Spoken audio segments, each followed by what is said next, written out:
Abandonne-toi au chaos.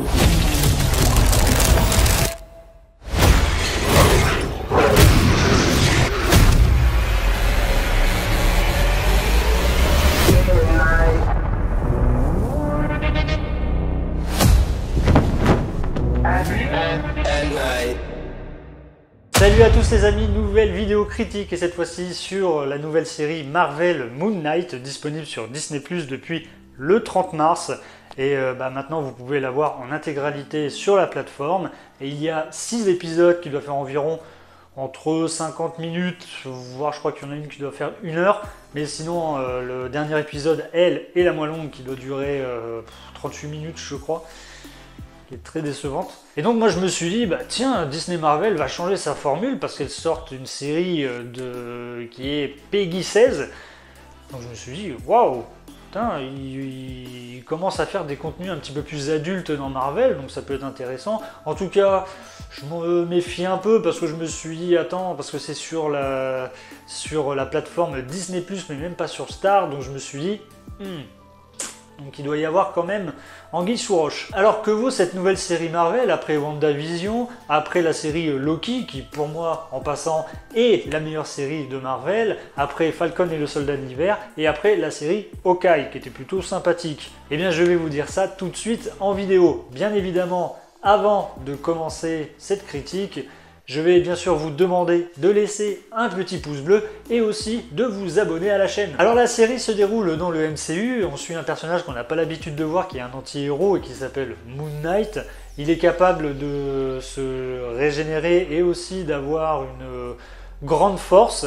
Il a aussi la particularité d'avoir plusieurs personnalités, dont Steven et Mark, qu'on suit principalement dans cette série. Alors après, c'est un personnage que je ne connais pas, donc je peux pas trop vous expliquer comment il a commencé en tant que Moon Knight et tout.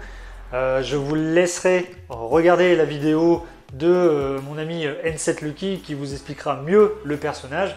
Le lien sera disponible en description. Pour les réalisateurs appelés à réaliser certains épisodes ou voir la plupart des épisodes de la série, alors il y a un duo qui s'appelle Justin Benson et Iron Morehead, et il y a un qui a fait la plupart des épisodes de cette série, qui est Mohamed Diab, qui a plutôt une très bonne réalisation. Dans cette série, on découvre un tout nouveau personnage qui rentre dans le Marvel Cinematic Universe, Moon Knight, qui a la particularité d'avoir différentes personnalités.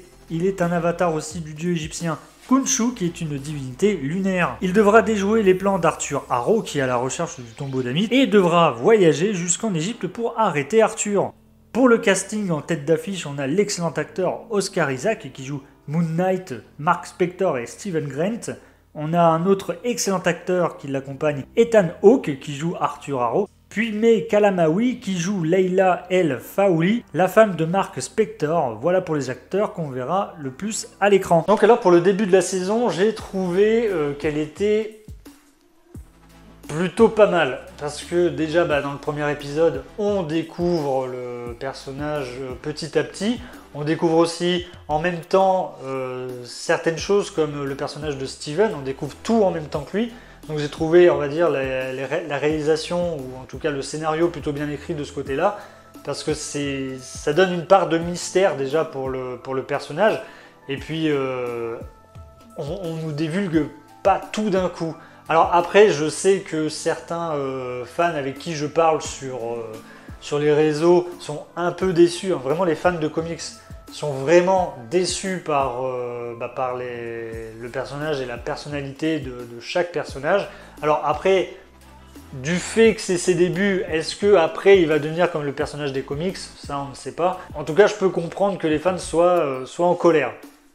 Après voilà, ce n'est qu'une première saison, il y en aura une deuxième. On verra si déjà la deuxième saison sera prévue, parce que ça c'est pareil, on ne sait pas s'il sera prévu ou si après il y aura un film sur lui, ou sinon il va apparaître dans d'autres films ou séries de l'univers de Marvel. Après la seule chose que je pourrais dire au début de la saison qui m'a un petit peu chagriné, c'est que du fait qu'on découvre en même temps le spectateur et le personnage de Steven Grant, on le découvre en même temps, certaines choses qui s'est passées que lui il n'a pas le souvenir, et ben en fait la plupart du temps c'est des scènes d'action. Et déjà pour moi je trouve que la série manque beaucoup de scènes d'action, parce que les scènes d'action qu'il y a ça dure pas très longtemps. Mais en tout cas voilà, et alors déjà qui nous coupe les scènes d'action au moment où il passe de Steven à Mark, je trouve ça très décevant, parce que ça nous enlève, je pense que ça nous a enlevé des grosses scènes d'action qui auraient été plutôt pas mal et très bien réalisées, parce que quand je vous dis il y en a très peu, et ben je trouvais qu'elles étaient quand même très bien réalisées, et ça aurait eu un rendu très intéressant quand même. Puis voilà, aussi on nous lance le personnage comme ça sans trop d'explications, et puis au fur et à mesure des épisodes on va découvrir un peu sa vie. C'est vrai que c'était... moi je me posais pas mal de questions les 3 premiers épisodes, en tout cas la moitié de la série j'étais un peu perdu, je me suis dit mais où est-ce qu'ils veulent en venir, qu'est-ce qui se passe, qui est vraiment... la vraie personnalité de cette personne, est-ce que c'est Steven, est-ce que c'est Mark, parce qu'ils n'arrêtent pas de s'échanger les corps, et voilà quoi, c'était un peu, je sais pas si c'est fait exprès ou quoi, mais en tout cas ça m'avait un peu perdu à ce moment-là. Mais voilà, du fait que Disney nous a vendu ça comme si c'était... je parle de la violence et tout ça, alors c'est vrai que quand il se bat, bon, c'est quand même un peu violent. Mais voilà, pour moi, ça méritait pas vraiment un interdit au moins de 16. Ça aurait pu être interdit au moins de 12. Voilà, Disney nous ont vendu ça comme une série très violente. Alors oui, comme je vous l'ai dit, il y a de la violence, mais voilà, c'est pas de la violence un peu à la Deadpool quoi. Alors peut-être que je m'attendais à ça, mais voilà, quand on nous dit ça va être un truc interdit au moins de 16, il y aura de la violence, ça va être un petit peu plus adulte, faites-le. Profitez qu'on vous laisse quand même une carte blanche pour faire ça, et ben faites-le. Arrêtez de rester lisse et tout, et ah là, regardez, sur la main il y a des taches de sang, bah oui, il se bat le gars, donc oui, il y a du sang, mais bon, le problème c'est que nous on n'y voit pas. Et puis après, dans la deuxième partie de la saison, et ben là ça devient un petit peu plus intéressant.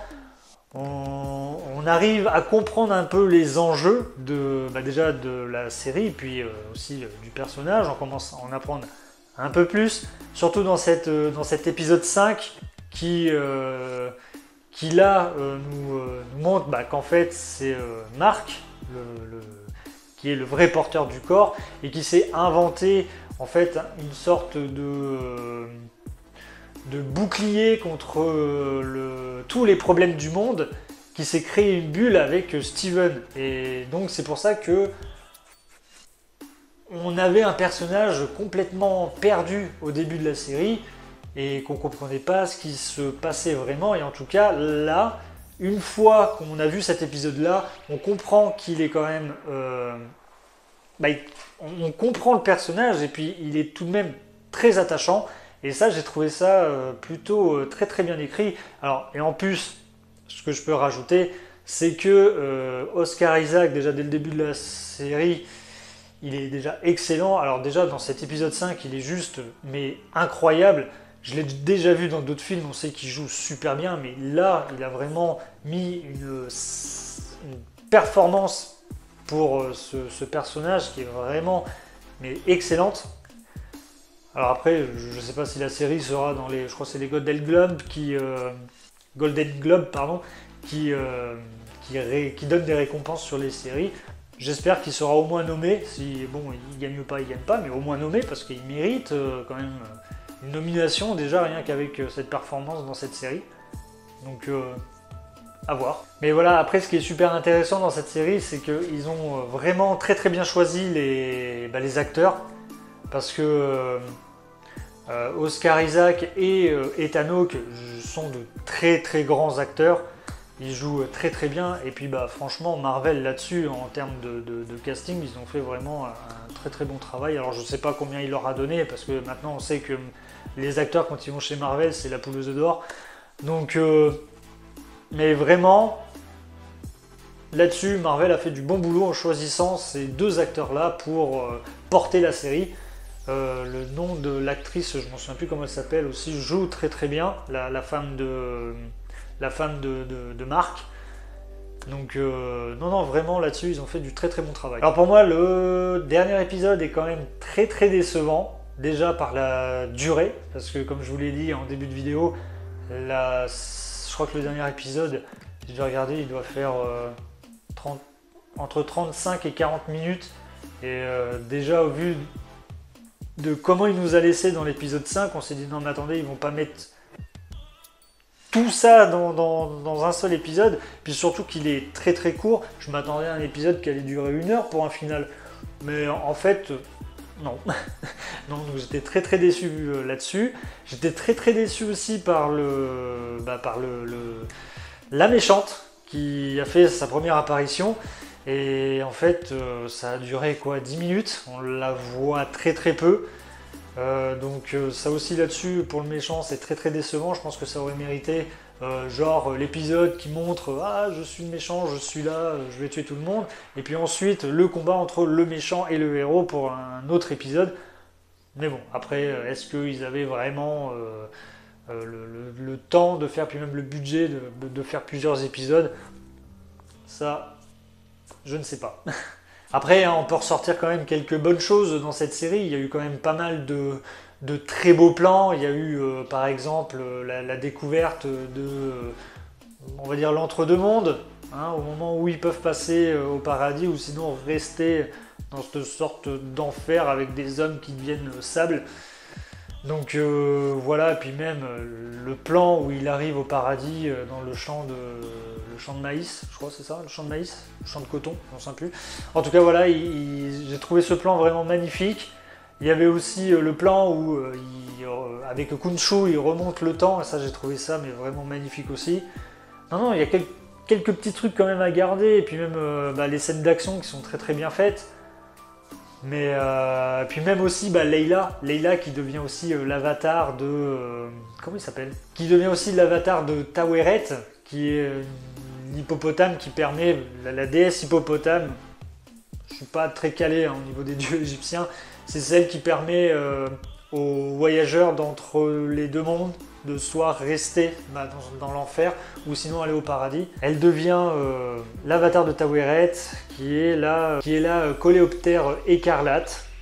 Donc voilà, c'était plutôt... Et en plus, le moment où elle accepte, c'était plutôt drôle, hein, parce que on voit un peu une folle qui est en train de se parler à elle-même. Alors soit elle est un petit peu fofolle, ou soit elle devient complètement sérieuse. Mais non, ouais, ça j'ai trouvé ça plutôt rigolo, cette partie-là. C'est une série qui a été très prometteuse et qui met du temps à se lancer, j'ai bien aimé, mais pas au-delà d'une série comme Loki. Je trouve qu'il y avait du potentiel, surtout au vu du 5e épisode et de la très bonne performance d'Oscar Isaac, qui nous prouve qu'il peut jouer différentes personnalités d'un seul personnage. Puis même, en termes de casting, pour cette série, elle est très très bonne, mais selon moi, j'aurais aimé voir un peu plus de combats, un peu plus de développement pour le personnage de Mark, et que la série dure un épisode de plus pour développer aussi la grande méchante Amit. Si j'ai bien compris, peut-être qu'il y aura une saison 2 en espérant qu'ils augmentent le budget de la série et qu'ils nous montrent un peu plus de scènes d'action. Très déçu aussi sur la violence avec une série en mode Peggy 16. Par moments on ressent cette violence, mais c'est très infime par rapport à la durée de la série. Selon moi, la série est plus interdite au moins de 12 que interdite au moins de 16. Bon voilà, la vidéo est terminée, donc je vous remercie d'être resté jusqu'au bout de la vidéo. Donc vous avez eu mon avis sur la série Marvel sur Disney+, Moonlight. Donc n'hésitez pas à me dire en commentaire ce que vous avez pensé de cette série. Laissez-moi aussi un petit pouce bleu si vous avez aimé la vidéo. Et abonnez-vous à la chaîne. Moi je vous dis à une prochaine vidéo. Ciao!